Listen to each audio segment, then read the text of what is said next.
This is the No More Wasted Days podcast, and we're your hosts, Sarah Kaufman-Bradstreet and Heather PG. Grab your favorite NA drink and listen as we share vulnerable stories so you never feel alone on your alcohol-free journey. And gain insights from us as we break down our most used tips and strategies that have kept us alcohol-free. It's time to break free from wasting any more of your days to the drinking, blackout, hangover cycle. Welcome to another episode of the No More Wasted Days podcast. I'm one of your hosts, Sarah. And I'm Heather.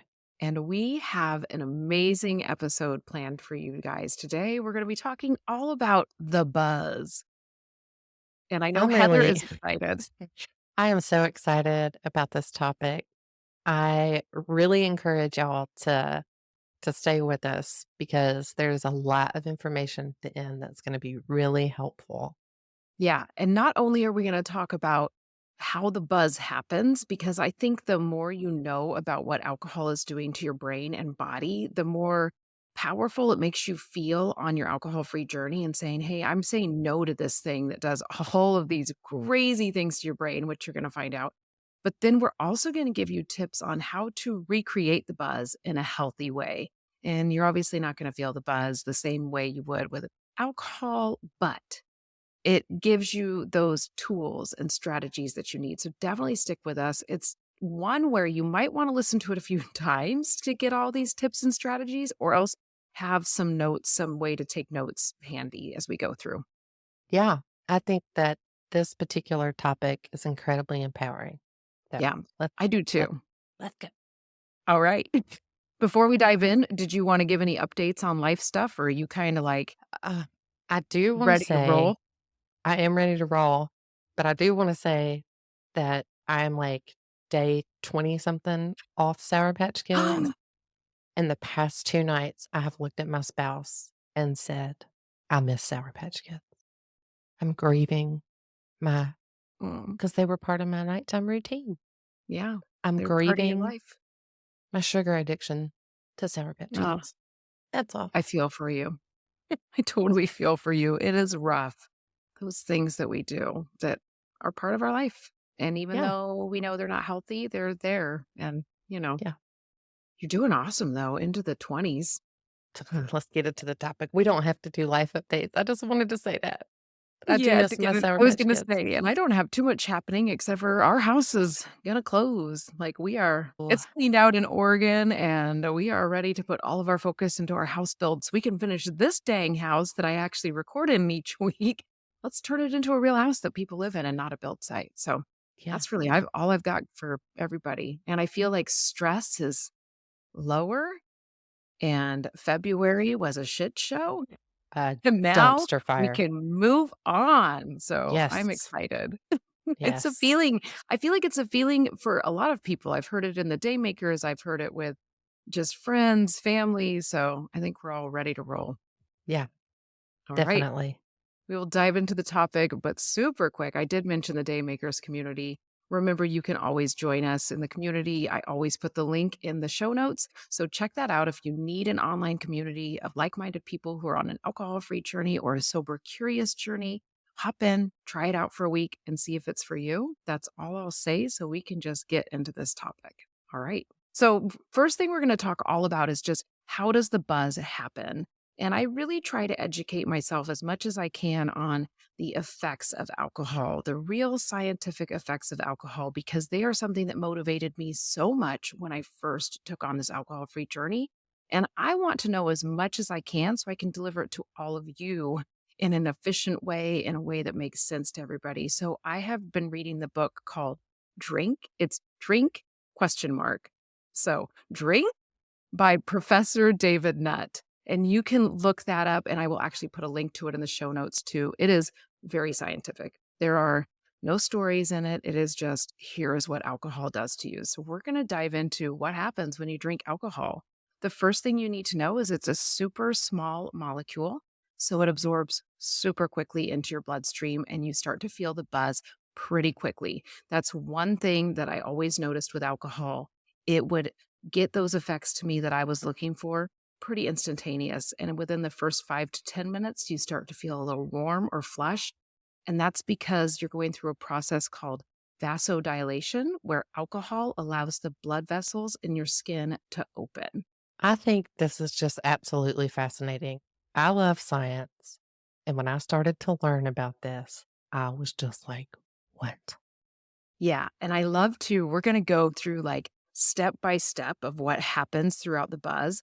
And I want you to keep track because alcohol is like doing, I believe, 3 or 4 different drugs. So when you've got the people who are saying like alcohol isn't too bad or drugs and alcohol, it's drugs and drugs. And alcohol takes on the form of many drugs. So as I'm going through, you're going to hear me refer to those. And it really is to empower you and go, oh, I don't need that in my life anymore. So the next effects that start to happen, first you have those physical effects. You're having the blood vessel dilation. Would that be the right word? It was vasodilation. You have that happening. But then alcohol starts to affect a lot of different receptors in your brain and the majority of the neurons. So it's just going to go to town on your brain. And the first thing that it does is it starts turning on the calming GABA system. And this is the neurotransmitter that works to put your brain to sleep. Alcohol works similar to Valium in this way. So it's like you've already taken your first drug and you're going to start feeling that calming feeling. And that's why a lot of us drink to cure the anxious feelings. But when we turn off this neurotransmitter, it also starts to turn off other areas of our brain that control our judgment and, in extreme cases, consciousness.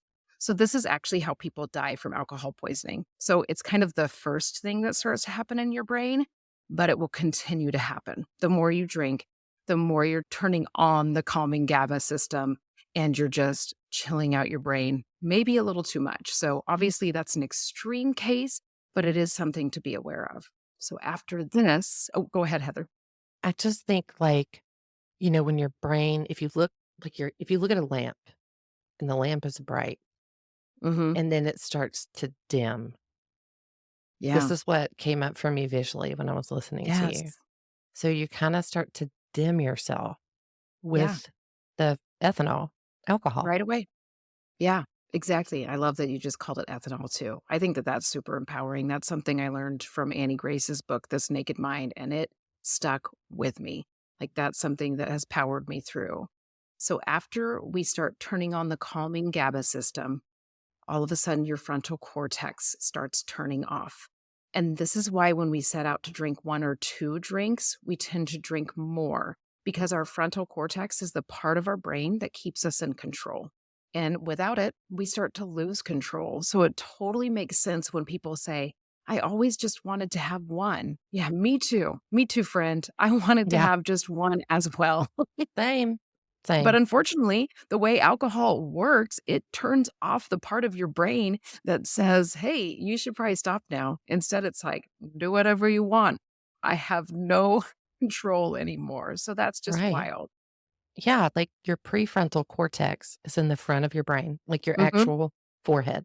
And if you do a triangle, like on your forehead as an example, that is the prefrontal cortex. It's our Yeah. decision making part of our Hmm. brain.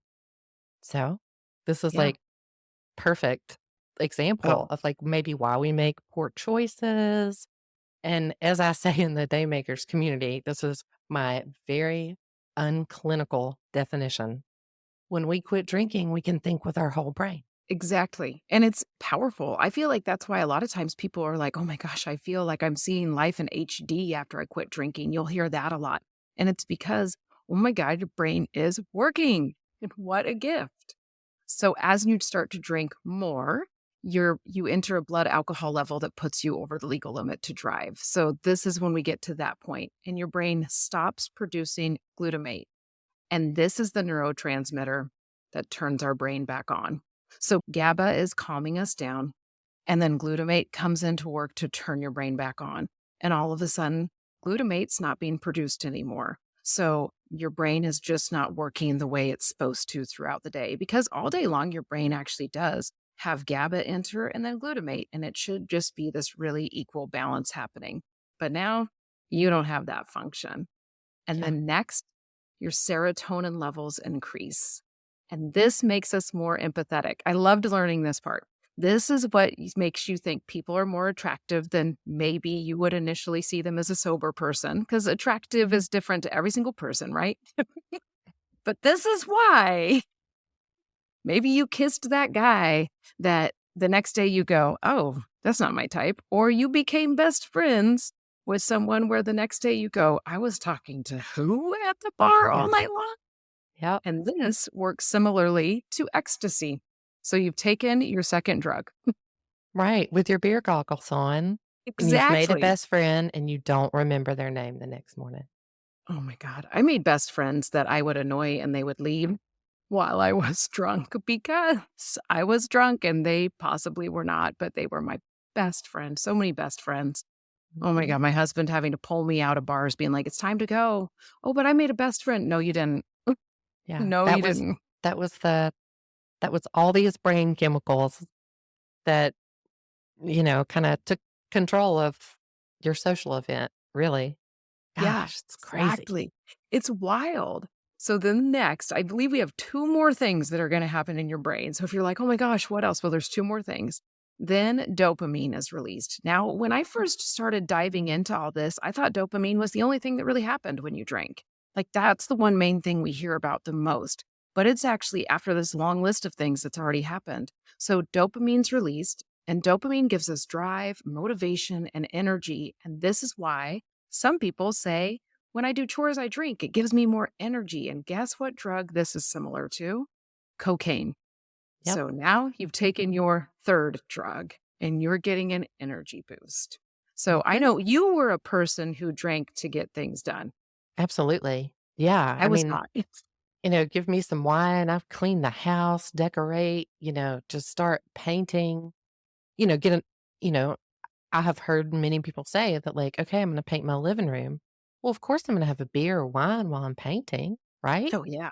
Right? That went hand in hand, but in the here and now, like, I can't make that make sense anymore.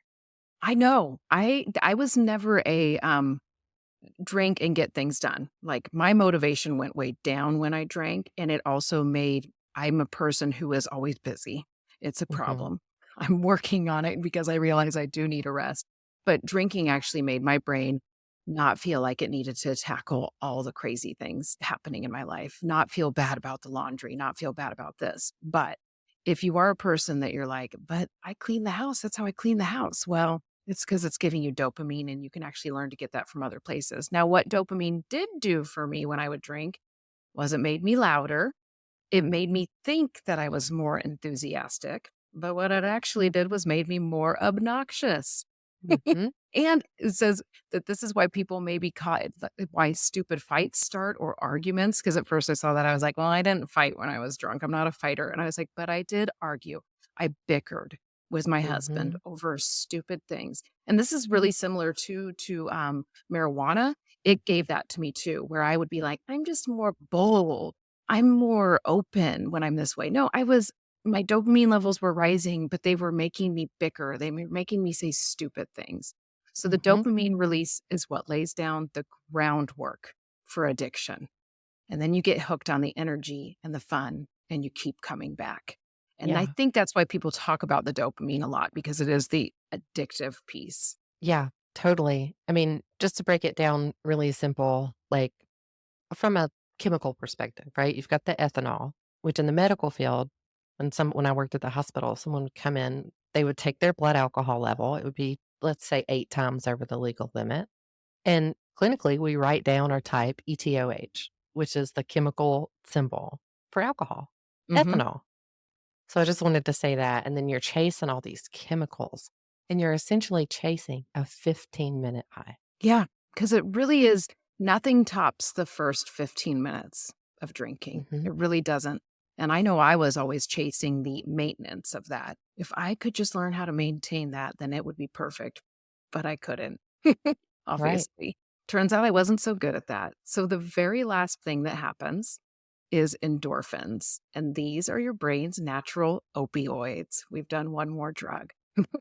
They make you stop feeling pain and are associated with a runner's high. And that's something that made a lot of sense to me at the time where I quit drinking. My back was giving me a lot of pain. I wouldn't feel it as much when I was drunk. it helped me feel like, oh, my back doesn't hurt. I feel like I can conquer the world. I feel like I can do anything. All of those things because you're getting those endorphins. And I will say that the two things that I chase from my drinking days still are endorphins and dopamine. But Yeah. it's taken me a while to go, what do I chase from my drinking? Like, what's the thing that drove me to drink? And it was really those two. Yeah. Yeah, and your body and I just wanna say, I'm just a social worker, life coach, podcaster, mama, but your body is like a pharmacy, and when you take the booze out that creates all these chemicals, over time, when you're thinking with your whole brain, it kinda settles, and your Mhm. body truly is a pharmacy, and these natural opioids and dopamines and serotonins can, like, all come together and do what they're supposed to do. Yeah, it may take a while, and I think sometimes people are expecting it to, fix everything, and it might not. It might make you actually see, okay, this is an issue that I need to fix within my brain. This is something I don't produce enough of naturally. But this way you can actually find out instead of like, I've actually had people write in my comments on TikTok, like, I use alcohol to self medicate. And I'm like, well, it's not a great choice because you have no idea how much you're consuming. And there's so many different variables in place because in this book, he then goes on to talk about, like, well, what if you've eaten before you drink? What if you haven't eaten before you drink? So if you are listening to this and you're like, I want more of this information, go check out the book so you can just start picking it up and reading it when you want a little more information. That's how I use it. I have not read it all the way from start to finish. I have used it as a resource, and I think it's a valuable resource to have. Absolutely. Knowledge is power, y'all. Yeah. But as you can see, as you go through all these and you see all the things that alcohol can give us, and I don't like to think about it that way, but all the things that alcohol can cause within our brain, it's why it appeals to so many people. It's why you can meet so many different people and they all like alcohol because you can use it to numb out from stress. You can use it to get energy. You can use it to feel more social. You can use it to stop feeling physical pain. So it can fix a lot of things, fix in quotation marks, because it doesn't actually fix anything. It is a quick change in your brain. And then your brain Yeah. has to do all this healing. So, Yep. yeah. Yeah. It's a lot. And I just wanna say, like, you're not alone. And if you're listening to this podcast and you're like, "Wait, but I drink to do every single thing that Sarah just said," Mhm. you are also not alone. No, So, not at all. I know. And when I say like, oh, I drank to chase the energy, the endorphins, the dopamines, the dopamine, the dopamine, I also drank to relieve stress. I yeah. also drank to make myself not feel lonely. I also drank so I didn't feel FOMO. Like there were all these other things in there too, but those are my two most prominent. When I'm feeling itchy, I will kind of think, what can I do to get dopamine? What can I do to get endorphins? And then figure out if there's some ways. So we're actually going to tell you all the things you can do to help all of these areas in your brain. So this is where it's like, whoa, this might feel like a lot. So if it does, just maybe do a first pass through listen where you take it in.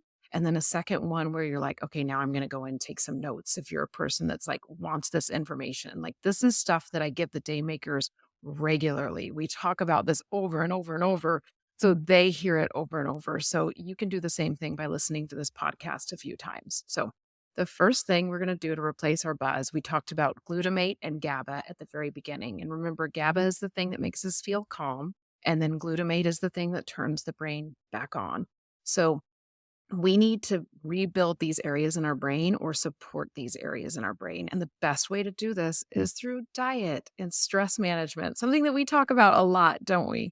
Yes, we really, really do. And it is so hard to like delineate sometimes, like why we do this and how we fix this. So I'm really excited that we've got some like tangible things Hmm. that you can do, no matter Yeah. where you are on your journey, to have like a soft landing place. Yeah. And one thing I want you to notice too, as we talk about the different ways, like to get dopamine, serotonin, endorphins, GABA, start seeing which things happen in each category because there are some repeats, and me and Heather will call it out at the end as well. But start seeing those so you can go, oh, okay, I should start making these things a priority. So the first thing with that diet and with diet, not exercise, with diet is eating healthy fats like omega 3s, and you can get those from fish, flax seeds, and chia seeds or an omega 3 supplement. That's what I do because I don't eat a lot of those foods. When they list those off, I'm like, oh, that's not a regular part of my diet. So because I know I drank for so long, I have an omega-3 supplement. So do some research. I am not going to offer supplement advice because I think that's something that you should do with your doctor or research on your own. And I am not a doctor. So I want you to go ahead and research that for yourself, but it's something to add in. And then foods to increase GABA. These are ones that you can eat regularly. And I looked at these, I was like, okay, I can add these in. So bananas, I eat those a lot. I do too. Broccoli, I know, I was like, that's my go-to fruit. So it's quick. I'm like always like, it's quick to eat a banana. So eat a banana, it'll chill you out. Isn't that nice? Broccoli, brown rice, citrus, fish, lentils, nuts, spinach, oats, and whole grains. So please don't go on a low carb diet. Your brain needs these oats and whole grains. Go eat them up. So, and if you just heard that and you're like, well, I don't like fish, then maybe you like nuts. So add that in. Okay. I'm not Yeah, saying eat all of these every single day. I'm saying here's some ideas. yeah. A cool thing to do that I currently do is I make a smoothie, and it Yeah. covered, like, so much that you just said. It's quick and easy. I can drink it going from A to B, and I'm getting the chia seeds, I'm getting the fruits and, like, the spinach, but it's all in one big Yeti cup. Yep, and then you can just sip on it and get all those things. And the one thing to note about flax seeds is they do not digest in your body unless you've ground them up. So putting them into a smoothie is the best way to do that if you're gonna integrate flax seeds. And I think that's just the best, like flax seeds and chia seeds in a smoothie, the best thing to add. Yes. I've been missing that. I don't have a blender in my life yet. We're getting there. Get this house finished so I can plug in a blender again. So then the other thing you want to do is reduce stress. And we're going to talk about this in a number of ways, but we talk about it all the time. Meditate, journal. We have an episode on journaling. Go listen to it. I'll put it in the show notes so you can go like, okay, I'm going to go get that journaling episode now. Think about starting your morning each day with a slower start. I talk about my morning routine a lot. What it does for me is it eases me into my day. I don't wake up to my kids bothering me, not bothering me, just being children. I don't wake up to my kids, my husband, everybody right there. I wake up to just me. And it's a nice slow start. Okay. So think about adding that in. And then have some activities to do at your own home to help you de stress. Breathe in your car. I know Heather has offered breathing techniques before. And then Mhm. one thing I used to do when I was a teacher is I would sit in my car for 5 more minutes before I'd go in the house. Yeah, Like I had done the drive, I had listened to a podcast that I liked, but I would still chill because I would yeah. go from other people's kids to my own kids. It When I was a first transition. when I first started my journey, I was listening to a podcast. We Can Do Hard Things, actually. And there was a person on there talking about how they have to take deep breaths at red lights because they forget to Mhm. breathe. And luckily, Yeah. our body does it for us. But if you're really stressed, a tip when you see a stop sign or a red light, take a deep breath. Oh, I love that. And it's almost like because you can stop and Mhm. breathe and Yep. just give yourself that moment.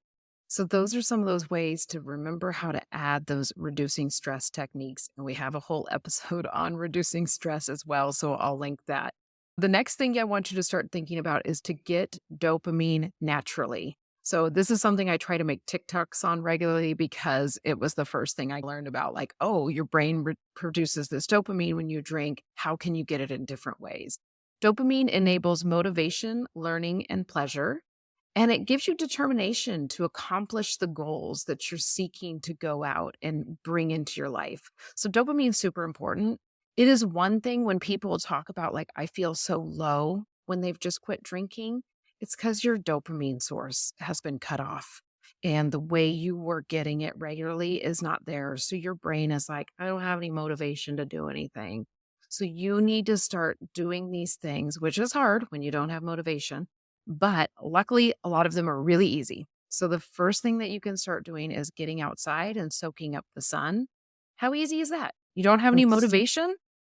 right. Go lay in the sun. Just step outside. That's what I do. I'll go check the mailbox, even if it's not sunny, Mhm. just going outside, walking to my mailbox and back. I mean, that's just a quick dopamine hit. Yeah, exactly. And you guys start thinking about like, this is a little dopamine hit throughout your day. Really start being like, okay, this is something I'm going to add in and it's on purpose. The next thing, super fun, dancing. I don't wanna hear anybody saying, "Ooh, I can't dance, though." Who cares? Just wiggle your body to music. Nobody's watching you, I promise. Yes, do a car dance. I do it all the time. Mhm. I do too. I'm super cool in my car. I don't know about anybody else. I'm I like am the the coolest. me too. I was just gonna say the same thing. When I'm in my car, I'm on a different level. In my minivan, I am just the coolest. Yep. The next thing you can add in are workouts. If you're like, "Oh, Sarah, you keep mentioning working out. I hate it." All you gotta do is walk. I'm not Yeah. telling you to go crazy. This morning I did a yoga routine, and it wasn't even yoga. I looked up stretching because I was like, "I do not wanna hold yoga poses for a long time. I want to stretch." So go on YouTube, look up stretching. You will find a world of information there. Meditation is on this dopamine list again, and it was on the other list. So start thinking about that.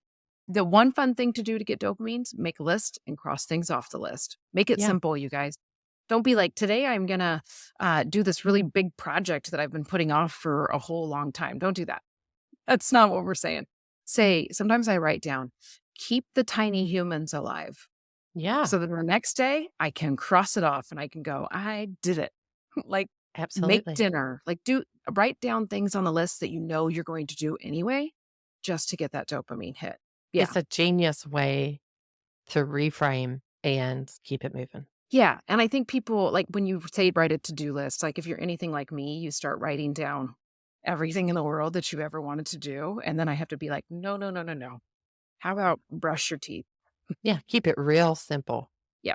And then the other thing is to start creating things. The more you create, the more dopamine starts coming into your brain. And it just perpetuates that creativity circle, which is pretty awesome. Again, don't overthink the create something. You guys make a peanut butter and jelly sandwich. You are a Yeah. peanut butter and jelly artist. Right. Like doodle. When you're in a Hmm. meeting, doodle. Yep. I was in choir rehearsal yesterday and they were working with a different section. And it's like we're just learning all of the new music and it's kind of the boring part of rehearsal. I was sitting there just doodling flowers on my music, like just creating little drawings that I know my people kept looking over my shoulder and looking at them, but gave me something to do, made me feel Right. more invested in the rehearsal, honestly.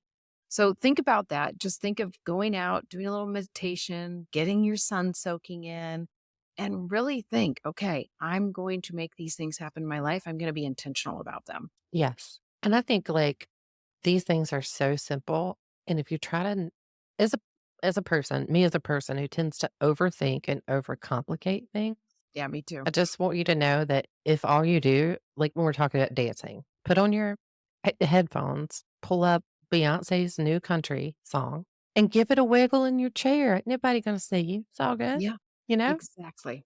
I have a playlist that I know is my go-to playlist. It says running playlist, but all it is music that really pumps me up. So if I happen to be running, which I haven't done in a really long time, I know it will pump me up. But when I'm in my car driving and I'm kind of feeling low, that's the playlist I'll turn on because I Yeah, know I've got Dua Lipa and Demi Lovato and all my badass girls are in there that are going to cheer me on and pump me up. So get yourself yeah, a playlist if you don't have one.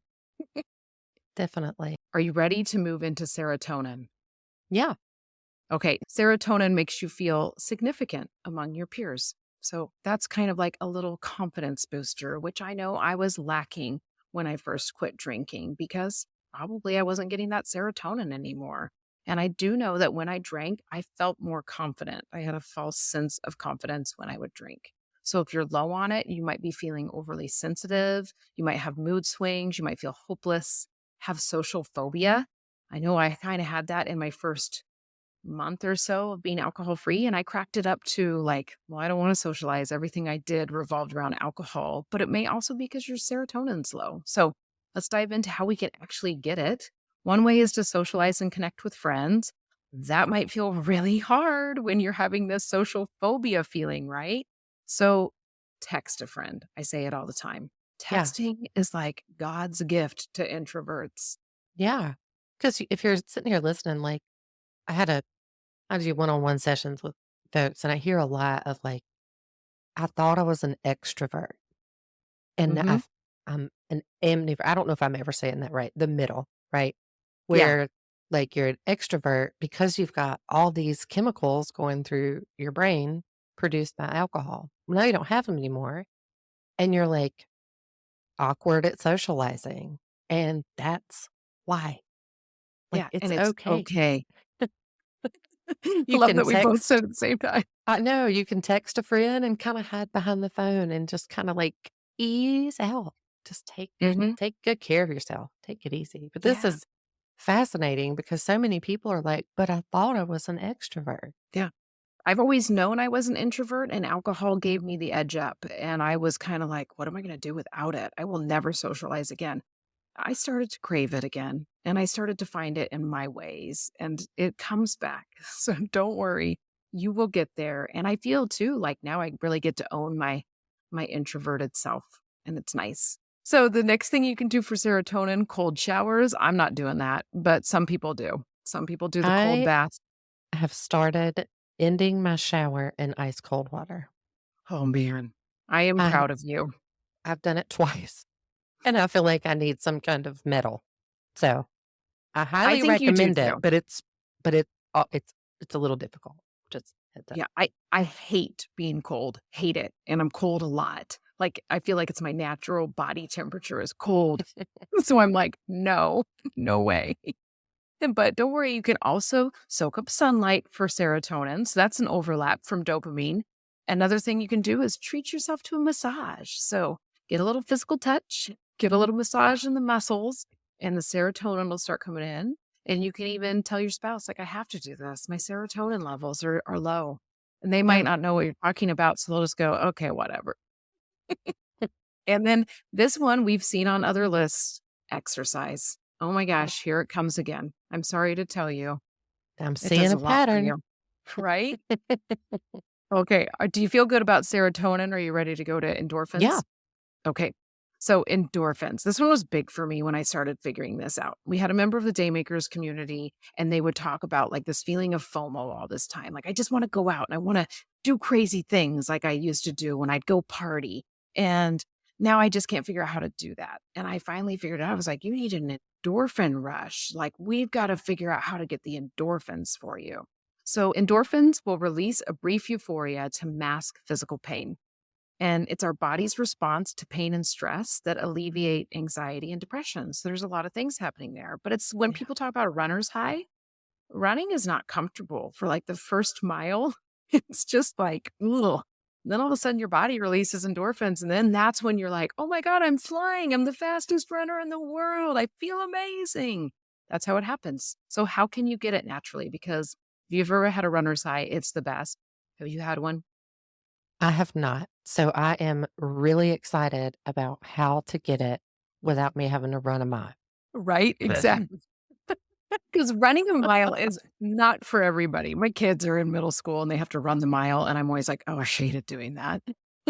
So, don't worry, I wasn't always like I am now. So, the first thing, this is my favorite, laughing.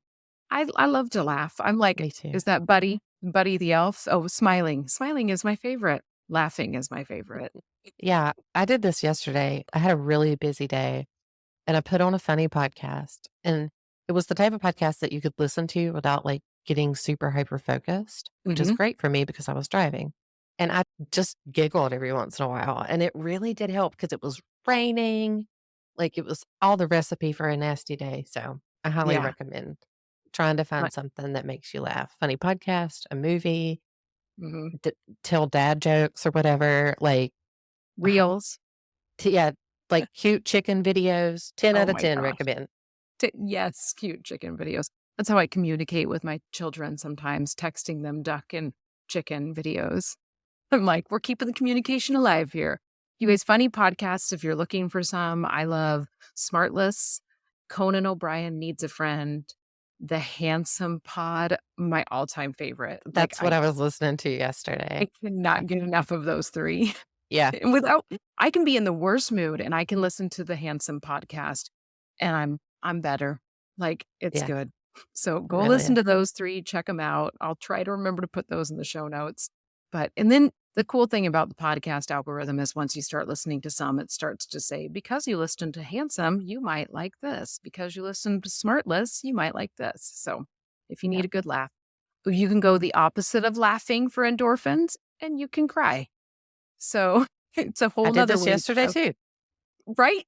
I think I Mhm. cried yesterday too. I Yeah. did. I was gonna do what I'm gonna tell you right now. Have a song that always makes you cry. It's a go-to. Like, mine is Sarah Bareilles' Gravity. It gets me every Yes. time. Yesterday, mine was I Believe in You by the Indigo Girls. Very Oh, lesbian cry moment in it's my van. you need it. Yeah. Yeah. I'm like, I gotta have I had one yesterday that got me that I haven't listened to in a long time. It was like a college song, and it was all about starting over, and it just really "Ooh, and we're selling our house, yada, yada, yada." But it was like gave me the feels of like, "Oh my gosh," and I'm pulling up to my house, and I'm like, "Okay." Getting the cries out, getting the endorphins going. Another Yeah. thing you can do is create music or art. We talked about creating too for dopamine. So get in there, start figuring. Heather talks a lot about diamond dot painting. I swear by it. There you go. You can get to that. You do not have to be the best musician in the room or the best artist. Just create something. And then the next ones are kind of fun because they're right up my alley. Eating dark chocolate will give you endorphins. Yes, I knew it was good for something. And eating spicy food. I love spicy food. I used to I hate do it too. growing up. Oh, good. I love it, and the cool thing about the dark chocolate, if you get the Dove, it'll tell you something cool in the wrapper. So you've Yes, it got does. dark chocolate and, like, a little quote that says, "Plan the trip." So Hmm. it's a double win, in my I love opinion. that. That's the best advice I think we've given. Write it down. Get your bag of Dove chocolate. I was like, I had some from Valentine's Day and I kept giving me love messages. And I was like, that's right. Love is the answer. All right, the next one is it's been on every single one, exercise. So there you go. It's out there. You guys know you got to do it. Massage is on this list too for endorphins, and then meditate. And then other ones that I like to add into people for fun, go get a tattoo. It's an endorphin rush. I know Heather's got Yes, some scheduled for March. I do, I do. I am going to add to the abundance that I already have. I love it. I didn't get my first one till I was in my 40s. And I was like, this was the coolest thing I've ever done. I can't wait to get more and more and more. I always told myself I'd wait till my old age to start the habit. It's because I knew I'd get addicted. Mm. I'm so smart. I'm glad you were Another sober when you got your first tattoo because you might have, like, a whole lot. I might have a whole lot that say silly things, and I am happy. Like, my tattoo, I feel like is a little crazy and out there for the first one that I got, and maybe seems a little out of character to some people. It's 2 snakes, if nobody knows.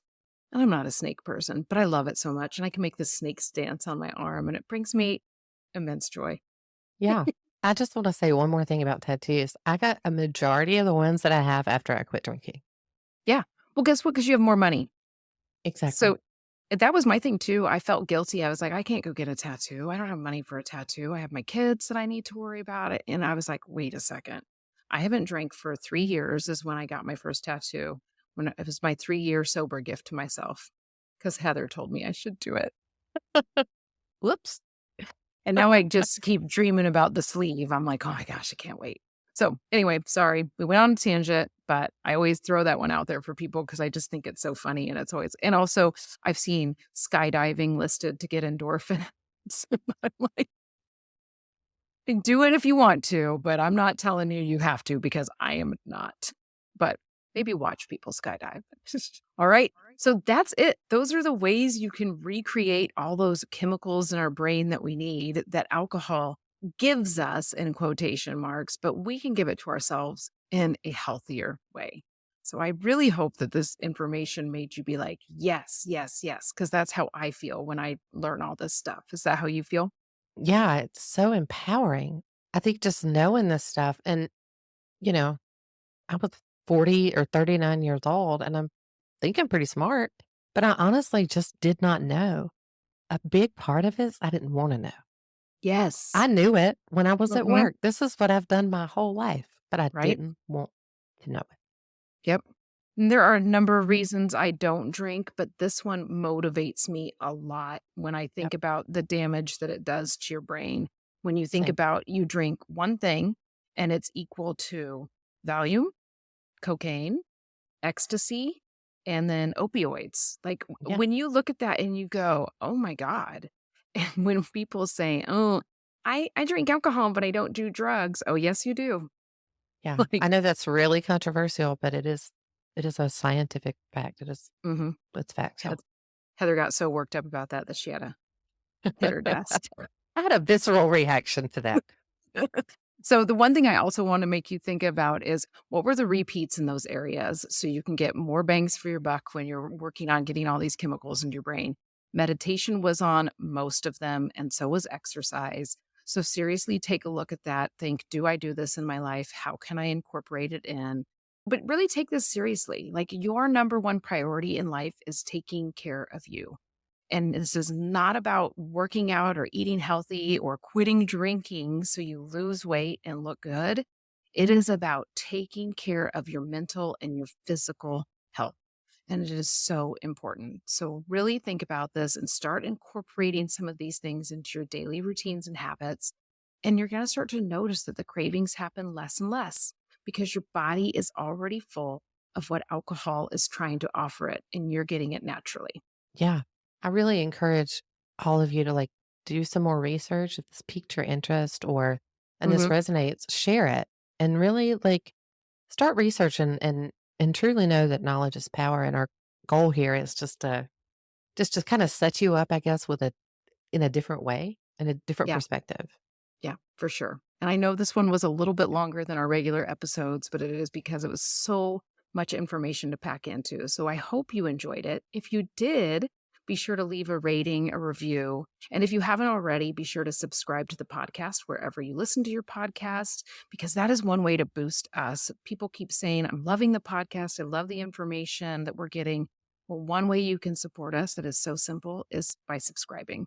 So hit Yeah. the subscribe button if you haven't already, and then you're notified when I get a little thing on my phone in the morning that the Handsome podcast has been released on Tuesday, as well as the No More Wasted Days podcast. Yeah. Give us a follow, give us a rating. Yeah. All right, guys. And check out the links in the show notes for Daymakers community and one on one coaching with Heather. And we will see you on the next one. All right. Bye, y'all.